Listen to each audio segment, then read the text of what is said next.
দেখো বন্ধুরা, আমি বাড়ি চলে এসেছি। শরীর প্রচণ্ড টায়ার্ড, আর ভালো লাগছে না।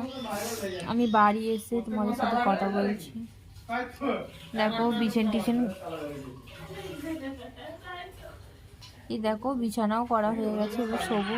আর ভালো লাগছে না, ঠান্ডাও লেগে গেছে, শরীরটা প্রচণ্ড খারাপ লাগছে। চলো, দেখা হচ্ছে কালকে আবার। যদি শরীরটা ভালো থাকে অবশ্যই তোমাদের সাথে ব্লগ শেয়ার করব, আমার লাইফস্টাইল। প্রতিদিন ব্লগ দিতে পারি না, তাই বন্ধুরা কিছু মনে করো না। আমি এখন দিদির বাড়ি ঘুরতে এসেছি, তো টাইমটা খুবই ভালো কাটছে।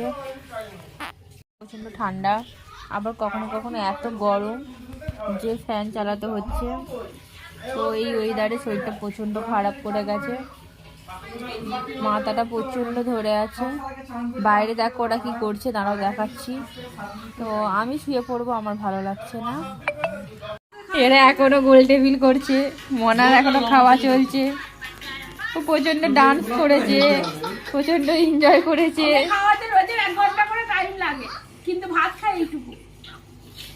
বেবি বেবি আমার ফোন থেকে ছাড়া খায় না বেবি। এই দেখো এখন ঘুমাবে 4টের সময়। আর বেবির বাপ কই 4টের পরে অফ করে তো নালে। দেখেছো ফ্রেন্ড, বাইরে এখন আড্ডা চলছে। আর বেশি কিছু বলছি না, আমার আছে শরীরটা একদম ভালো লাগছে না। আমাকে দেখে নিশ্চয়ই তোমরা বুঝতে পারছো শরীরটা টায়ার্ড লাগছে, প্রচন্ড টাইট লাগছে। এই দেখো চলে এলো মস্তান, আবার মস্তানি করতে। আমাকে শুতেও দিচ্ছে না, লাগছে আমাকে শুতেও দিচ্ছে না, খুব ডিস্টার্ব করছে। দেখো চলো, বাই, গুড নাইট। আবার দেখা হচ্ছে পরের ব্লগে। ততক্ষণ ভালো থেকো, সুস্থ থেকো। আর চ্যানেলটা অবশ্যই সাবস্ক্রাইব করে দিও, লাইক, কমেন্ট আর শেয়ার করো। চলো বাই।